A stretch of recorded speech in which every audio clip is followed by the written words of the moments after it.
Hello and welcome. We have a special episode here today, live from HIMSS 2021. We are doing something different. This is our first session live from HIMSS. We're doing a new series. When we see it fit, we're going to call it Live From.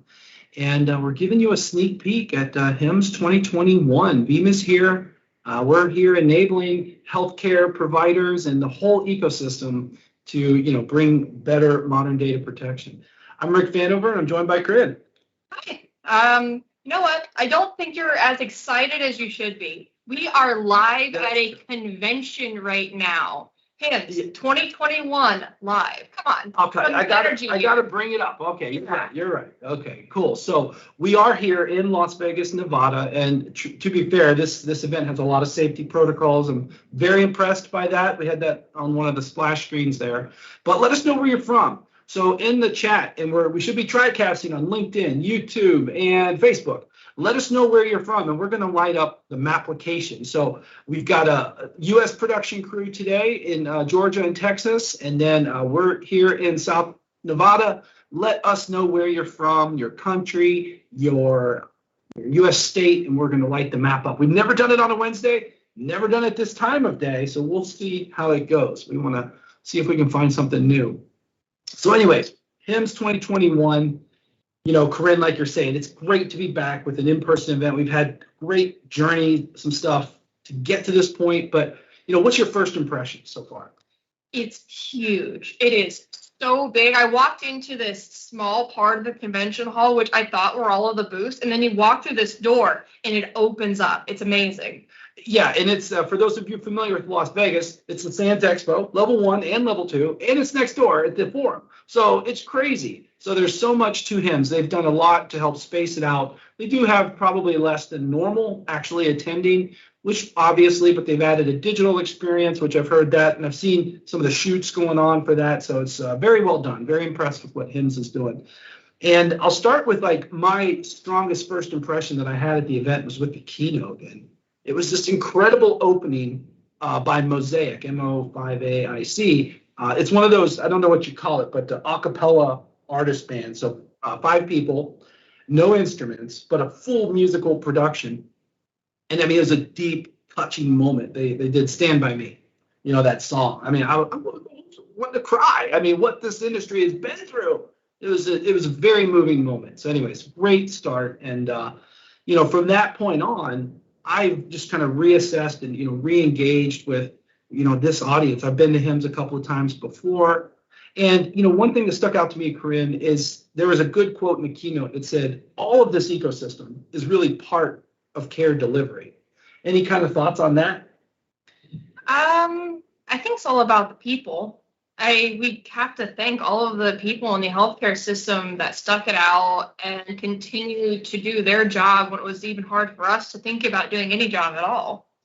Yeah, that's a good point. And a lot of healthcare IT was, so much in demand through all of this. And in fact, I've spoken to a lot of IT people that in the healthcare space, so much of their day-to-day was unchanged, right? In fact, they were in many orgs given the essential employee type of designation. So they were able to go through whatever they've been through. And there's that keynote there from Mosaic, the song opening up. It was a truly moving bit. And that's the view from our booth. So really good stuff. And I think the people make the difference for sure. Yep. And the push to virtual healthcare, who do you think they came to when, how do we still provide care when we can't talk in person? Yeah, that's a good point. I don't remember the exact statistics, but they had quantified the jump in telehealth types of offerings. And, there's a lot of vendors here at HIMSS that offer that. So I've learned a little bit about some of the offerings in the space. But then also, just the sheer amount of the existing providers, just the incredible growth in some organizations, well over 50% growth in telehealth. So good stuff. Awesome. So, we say everything's in care delivery. I think that, when you think about delivering care, it's all underscored by the data. We get that here at Veeam. But anyways, one thing we wanted to start with was, what's your favorite quote from a conversation thus far? So I'll start with you, Karinne. What was your favorite quote so far from this event? So it was actually when I was at the first event where everyone gets together and kind of the first socializing with everyone. I walk in and I start talking to this lady about the products we offer, and I pause for a moment because my product's Office 365. If you've been on our streams, you know I love it. So I lead with, do you use Office 365? Her answer was, doesn't everyone? And it was just a great and fun kind of segue into this is what we do, this is the products that we offer for this. And the next conversation I had was with someone like, do you know you're supposed to back it up? And the next answer was, doesn't everyone know that? So you answered back with what her style back to you. That's awesome. Yeah, that's funny. I think that I spoke to one individual today who, I'm not the Office 365 expert. I go over to her for that, but that's the awareness issue. We have to fight. I don't want to say fight, but we have to bring the awareness about having a backup of that Office 365 ecosystem. And, I don't know. I probably already this morning had that conversation 2 or 3 times. So yeah, that's cool. Let's see. Favorite quote from me of what I heard was actually I was talking to someone about encrypting backup data in the cloud, and I've kind of gravitated to a phrase that definitely, if you're going to write backup data into the cloud, I recommend that you encrypt it. My angle is if you don't encrypt it, somebody else might. And an individual replied to me and said, "Oh, that's the truth. I've had that happen." Right. So like some of these, like, I don't want to say potential outcomes that are negative that can happen to your data in the cloud. It's like one of those things that we just want to build awareness, because I think, Karinne, we're seeing a lot of change in the technology of healthcare. Forget what's happened in the last 2 years, cloud, software as a service. What kind of changes do you see in just how they do business? I think it's just gotten so much larger. We got into the COVID era and we discovered we need a good way to aggregate data together, predict spread. And we even talked about in the keynote where they were predicting where spread was going to happen before it happened. And all I'm thinking in the background is that's a lot of data on databases. I wonder who's protecting that data, or how are they protecting their intellectual property with encryption? It's a huge amount of data that we got here. Now we got to protect it. Yeah, the importance of data was a very critical theme of everything I've seen here at this event. And, part current conditions, part innovations in the industry, but honestly, part just doing more with the data. And I spoke to an individual yesterday about ransomware, which we'll come to here in a second, but I just got a word from our producers that the map is ready. So let's take a look and see where we have tuned in. We have New Jersey, we have North Carolina, Montana. I need to go to Montana. There's 3 states I haven't been to. Montana's one of them. So thank you all. And again, let us know where you're from. South Carolina, I see there as well. Let us know where you're from, and we will light up this map location. And we have some visitors from Europe. We have Germany, we have Greece, we have Romania, we have Portugal, we have Belgium. So thank you all. Again, let us know where you're from. And then over in the Asia region, we have India and Singapore. Singapore live. That might be a first, and I'm actually quite impressed. It's 3:09 a.m. That's rather impressive. Had some long nights, but I'm glad you're spending it with us. So thanks again. Again, let us know where you're from, and we'll come back to the map here in a second. So talking about the data, talking about unleashing the data, I spoke to one individual about scanning data and just making sure the data is free of threats, but also free of personally identifiable information. So, have you ever had to talk about our data lab and talk about some of the ways we can reuse the data? I think that's a common theme for this segment. I would definitely say so. Our stage for store has come up a lot. That was one of the features that we released before COVID, and we released, I think, for GDPR was a big hit because you need to purge certain data sets before restoring to production environments. And now it's coming up more and more. How can I get this data out and share data without violating someone's privacy? And stage of store has become crucial. Yeah, that's true. That's an intersection of privacy and security of data. And then when you think about the different stages of the data, so for example, once we've backed it up, we live in a world right now today, and I was explaining that to this individual yesterday. that we can ensure what we've backed up is recoverable. And then the individual just went on and on about every problem they've ever had with any other backup problem or product that wasn't able to restore data. So it was immediately caught his interest. Then I explained how we can also crack into that data right after capture and look, and they had a need. This is why this conversation came up. They had a need to scan for personally identifiable information that is in the wrong place or should be encrypted but isn't, those types of things. And I explained to them that this data integration API, if you know what you're looking for, you can go in and find it, and if it should be there or if it shouldn't.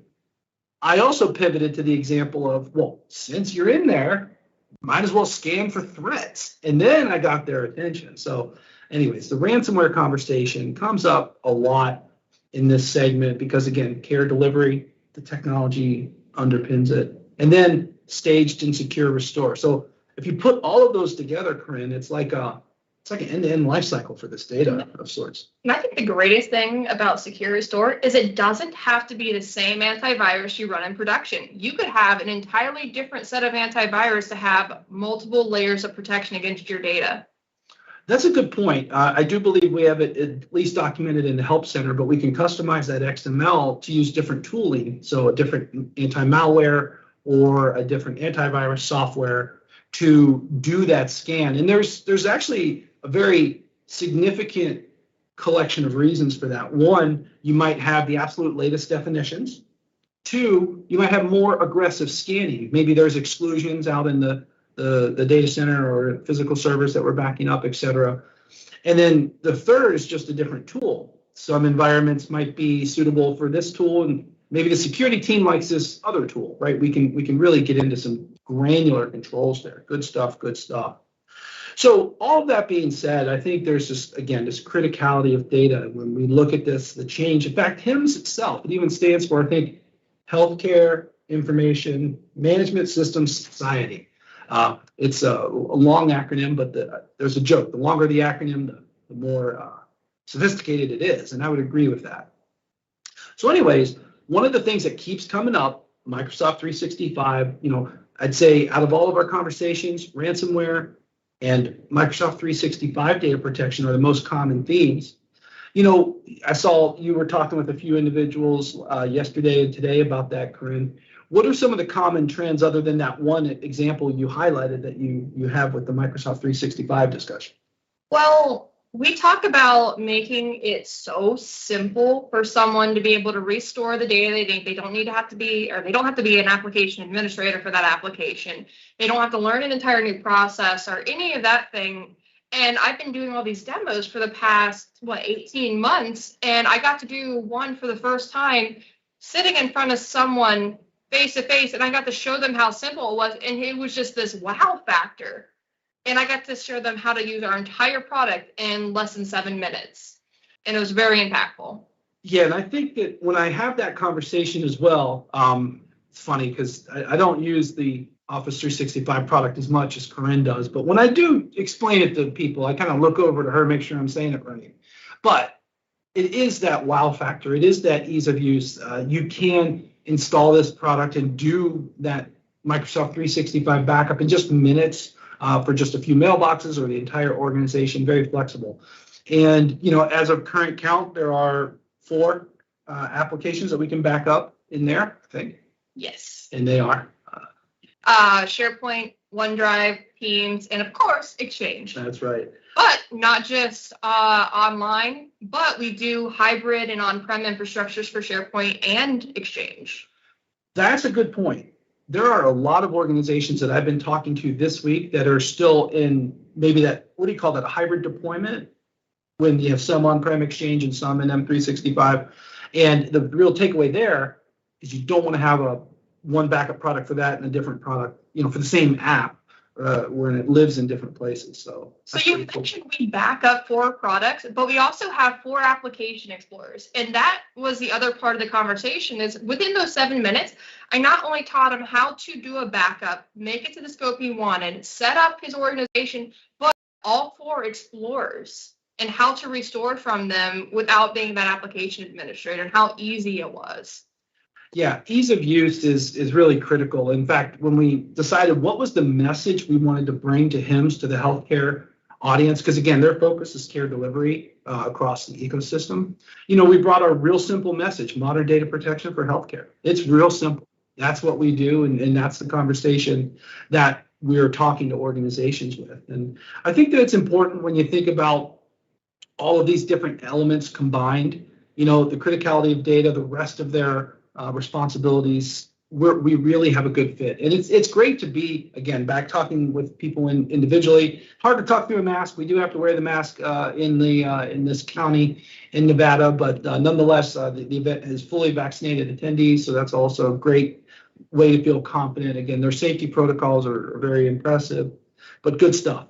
So that being said, I want to go to our last topic here, and that's really around access to the technology. This was one of the other themes that was really kind of underpinning the general session. And, it really inspired that there's a separate healthcare discussion around just having access to healthcare around the world, especially with current conditions. But I think technology has a similar type of thing. And that's one of the things I like about Veeam is anybody can use Veeam. The smallest organization, the largest organization, and sometimes it's easy, Karinne, just to even get started. What are some advices you can give there? So I have to give a shout out to our community edition, because we actually have a community edition of every single one of our product that you can use almost completely unlocked for the most part, except you're under 10 workloads. So Office 365, you get 10 users for free to use your home, very, very small business, maybe a mom and pop shop, and then any type of workloads. Or just setting up a 30-day trial if you want to test out your entire organization on one thing, 30 days without even having to speak to a sales rep if you're not ready for that yet. Yeah, that's a good point. I think that the trial, the community edition strategy here at Veeam, that is very much, like I like to say, in our DNA. So again, data center workloads, physical and virtual, and then the Office 365, cloud native. So even up in the marketplaces, Amazon, Azure, and Google, the Veeam backup clouds for Veeam backup for those clouds, those products, you can also run the backup for 10 instances for free. And you might remember this in the Microsoft 365 space. We used to say, try the community edition for a while, and then once you have to do a restore, you'll understand why you need that product. I don't know if you remember that. All right, so again, final call for the map. Let us know if you want to light it up here. But we've been really busy here at the event. We've got a couple of places added. We've got Utah, welcome, the Beehive State.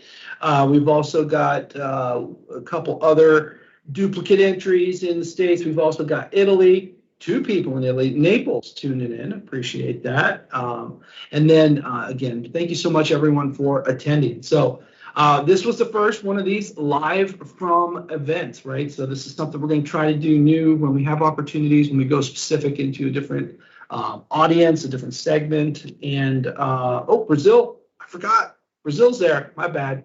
So I love Brazil, been there many times, great place. All right, so anyways, as we wrap up, we've got Friday, a pretty cool show, Save Big on your AWS bill for backup. With Veeam Backup for AWS. David Hill and Sam Nichols are going to tell that story.